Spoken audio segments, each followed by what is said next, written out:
Check out carmarshal.com. The link is in the description. They help support us.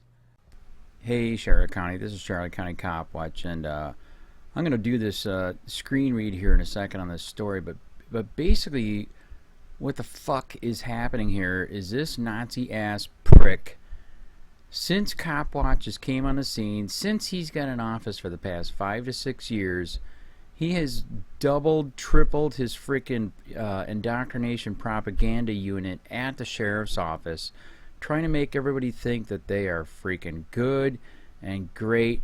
If you look up the history of Nazi Germany, that is exactly what they did. Brainwash and indoctrinate the people. Now we have them paying for front page news that SWAT is good and they have doctors, and really? And then they talk about how, yeah, if our people get hurt, we're going to help them right away. What about the people you're fucking up every day for victimless crimes? And you're abusing SWAT. We have a lawyer firm here right in town that sued the fuck out of Collier County Sheriff for illegally using SWAT. We didn't even have the abuse of SWAT like we did in the earlier years. They just started abusing SWAT in the past 20 years. They're using SWAT for the stupidest stuff. They even have a picture here where it shows they've used SWAT in 14 demonstrations indoctrinating people that it's fucking good. We are not at fucking war. They are at fucking war with us. Wake the fuck up. This is indoctrination, propaganda. This is not America. This is Nazi Germany. Defund this goddamn Nazi prick, Charlotte County Sheriff Bill Prummell.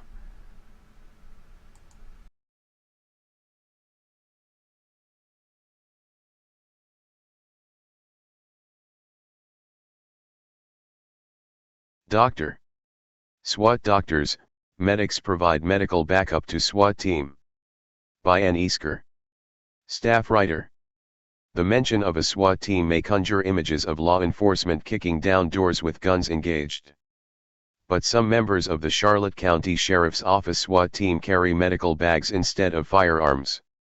For a sheriff's office the size of Charlotte County, we are by far the most equipped to handle any medical emergency to our SWAT team than anywhere in the country, said Dr. Joseph Ravid, who has volunteered with the SWAT team for 6 years, in addition to owning his own family practice. There are some big agencies that don't even have a single medical provider, and we have 5 in total. The program was implemented by a former commander 5 to 6 years ago after a hostage rescue incident in Charlotte Harbor. CCSO's current SWAT team includes about 20 members from both the Charlotte County Sheriff's Office and the Are you a doctor or are you a police officer? A question asked by Dr. Joseph Ravid's 7-year-old daughters. Dr. Joseph Ravid assists the Charlotte County Sheriff's Office as a SWAT doctor. Ravid trains on a regular basis and responds to the scene in full gear with his medical jump bag. Sun photo by Michelle Haskell. Continued from SWAT on page A1. PUNTA GORDA Police Department, along with 2 physicians, 3 medics from Charlotte County Fire/EMS, and 1 deputy fire chief. By comparison, the Lee County Sheriff's Office SWAT team has just 2 medics, while the Sarasota County Sheriff's Office SWAT team has none. Ravid previously worked as a deputy coroner in Louisiana and became a SWAT doctor with the Sheriff's Department there. When he moved to Charlotte County, he approached then Sheriff Bill Cameron, who was interested in taking him on. Both he and a colleague, Dr. Dan O'Leary, serve in a volunteer capacity with the SWAT team. Ravid said he's always enjoyed the pre-hospital setting and being there in the trenches. It's an adrenaline rush, Dr. Ravid said. As a former paramedic with New York City Emergency Medical Services, this is something that is in my blood. I think it's the unknown. Looking out for the officers that are keeping us safe. Making sure that at the end of the day, they're going to go back home to their loved ones. The doctors join the SWAT team on warrant services as well as emergency situations. The 3 medics and deputy fire chief were new additions to the SWAT team last year. They tried out for the team in February and officially joined in October. Lieutenant Pete Macchia, who was previously a deputy sheriff for 6 years, 3 in Lee County and 3 in Charlotte, said he always wanted to be a SWAT member. I was intrigued with the close-knit group and the type of operations that they do, and how they're really there to try and turn a bad situation into something good, he said. When Makia became a firefighter, he thought the SWAT team was a dream he'd have to let go, but when there was talk of trying to get a SWAT medic program going, as a partnership between the fire department and the sheriff's office, he was eager to join. Around 8 medics tried out for the team in total, Makia said. To qualify, they had to pass the same physical agility test as the rest of the SWAT team, including a timed 1.5-mile run and an obstacle course. In lieu of a shooting qualification, they participated in a medical scenario. An oral board, polygraph test, and psychological test were also part of the testing procedure. I was excited that I made it, Makia said. I'd been wanting to do it since 1993 when I became a deputy, and I was just excited that I was going to be able to help, that I was going to be a member and be able to help them if, God forbid, anything ever happened. Since the medics joined the team, there's only been one scheduled search warrant they've participated in. The only potential emergency situation was during a training event, when a suspect with a gun was near Charlotte Behavioral Health Care. The medics were across the street at the training center on standby. Makia said the medics don't carry guns or enter houses with the team but stay in the cold zone and can enter once everything is safe and secure. We're just there if anybody has a medical need, which hopefully nobody ever does, he said. An ambulance is always nearby, along with the air-owned helicopter on standby. But if anything happened, the medics, along with the doctors, would provide a first response. You just have the potential for something a little more intense, Makia said. You're not on the fire engine, you're not on the ambulance. You're basically there with the med bag, and you're going to provide care until the other units are able to get there and help you out, so it is a little different. Dr. Rabbit said his bag includes IVs, a field surgical kit, sutures, splints, gauzes, anything a military medic would have in their bag. As a physician, he brings the ore to the field, he said. We're licensed to practice medicine, so I can actually open your chest right there on the spot if need be, he said. So far, that hasn't been necessary. In Charlotte County, Rabbit has never been shot at or performed any intense procedures, which he attributes to the skill and competency of the rest of the SWAT team. The guys are so good at what they do, so focused on the job at hand that the potential for injury is minimized because of their swift response, he said. Still, nothing is ever routine, Rabbit said. Even though we may say it's a routine warrant, anything can happen, he said. You may have a barricade situation. You may enter into a gunfight. We try to go in there, use the element of surprise, do our job, and go back to our families. While their own families may worry, both men said they are very supportive. Makia said his wife probably wanted him on the team more than he did, so he would stop driving her crazy about it. She's very supportive, he said. I could get called out at 3 in the morning, and she's not going to be like, oh my God, again. She'll be like, get out of bed and go, this is what you signed up for.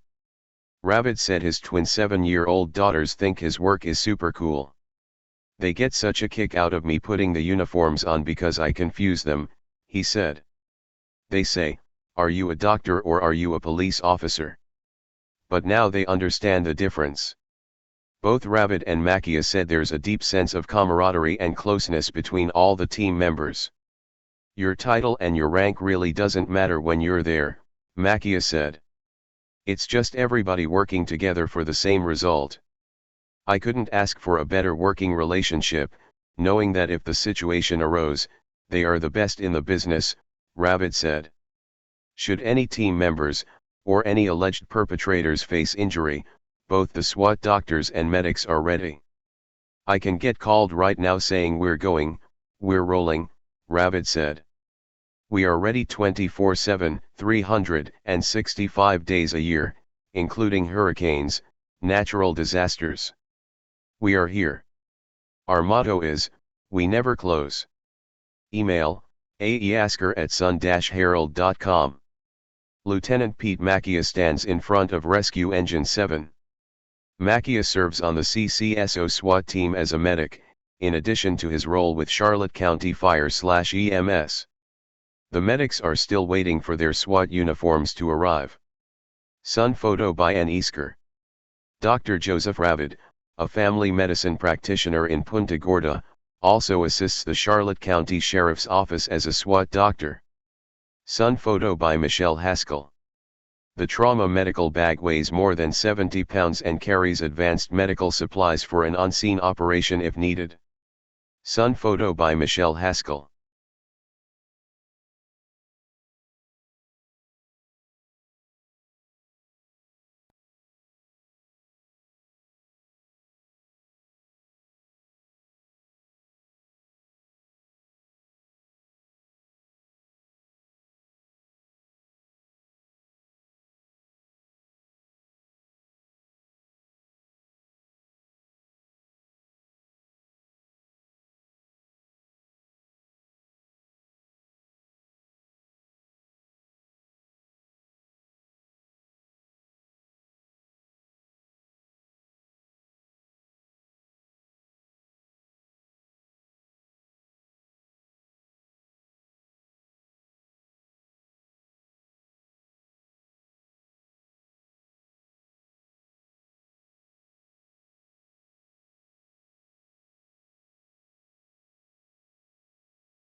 Hey Sheriff, we have a question about why your office, your intelligence division, is investigating private citizens for criminal investigation that happen to be activists that are overseeing your department. Why would you have your intelligence division investigate private citizens? We have done...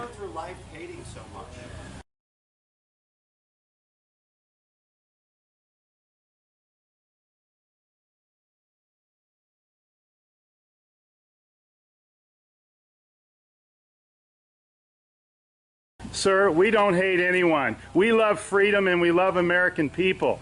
And government is out of control. That's why you're seeing such a revolt nationwide. Why can't you just answer, why is Susan Edwards, your intelligence division, investigating private citizens? This should not happen. Are you here to apply for a job?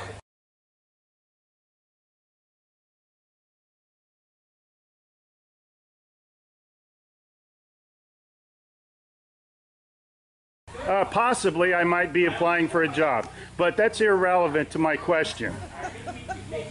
Why would you ask that question? Well, enjoy the fair. Okay. Excuse me. Excuse you? Excuse me, sir. So those of you that haven't Wow. been on a bike before, we're Sheriff's just getting a little too pushy. You work for us, Sheriff. Just keep that in mind. At one time we respected you, but not with that type of attitude.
County. This is Charlotte County Cop Watch, and I wanted to explain what fair use is. You can use pieces of news articles if you're doing it for news reporting, you have commentary, and you're doing it for education purposes. So that's what fair use is, as you can see right here. Another reason why I wanted to make this video is to let you know I have just joined with Patreon. A nice thing with Patreon, I make no money on YouTube. They took the money away years ago, and so this is another way to give, and it's a nice thing too because you can give monthly. You can give $1, $5, $10, whatever. I do 4 to 5 hours a day on trying to wake the sheeple up on how corrupt it is and different ways that you can fight the corruption. So Patreon is a way that you can do it, and then of course the old way is still there. Donate to Sheriff County Cop Watch with PayPal or credit card. So keep that in mind. 4 to 5 hours a day. I make no money, but the corruption happened to me and I'm sick of it, so I'm trying to wake people up. But my wife would love it if some, if we could get some help out there. There's 47,000 subscribers. Just think if each one of you subscribers just gave a, let's say, actually, yes, $1 a month. 47,000 subscribers gave $1 a month. That would be awesome. That's not going to happen. But anyways, that would be great if it did happen. But do the math in your head. Just think about it. Like I said, 4 to 5 hours a day. I get no money from YouTube. YouTube has gone nuts. You can't do anything anymore. They're taking the money away everywhere. So these are a couple different ways that you can still help out with all this time that I put in. And as you know, I'm in a special situation where, at least I can do it. 4 to 5 hours a day. We have a cleaning company during the day. That's what allows me to do this, and we're debt free. So this is my hobby. I don't go fishing and all that other crap. I try to save the world. So help me out to make the wife happy, man. In fact, if you guys did give $1 a day, and there was 47,000 of you, and you did it, and each of you gave $1, and that was every month, oh my God, yes, I could quit. I could start suing them. Another idea too that we have is, if I got, some funds, we could actually contact everyone that has been ticketed and or arrested and put in jail and start sending them postcards to let them know we're here, and to see if everything went all right, and if it didn't, find out their story. So we could even do more investigations and more lawsuits. Lawsuits take money. So just think about that. 47,000 of you so far right now. $1 a day. $1 a month on Patreon, or $5 a month Patreon, 10, 20, whatever. Just do the math in your head. Help out. This is a lot of work every single day. Thanks.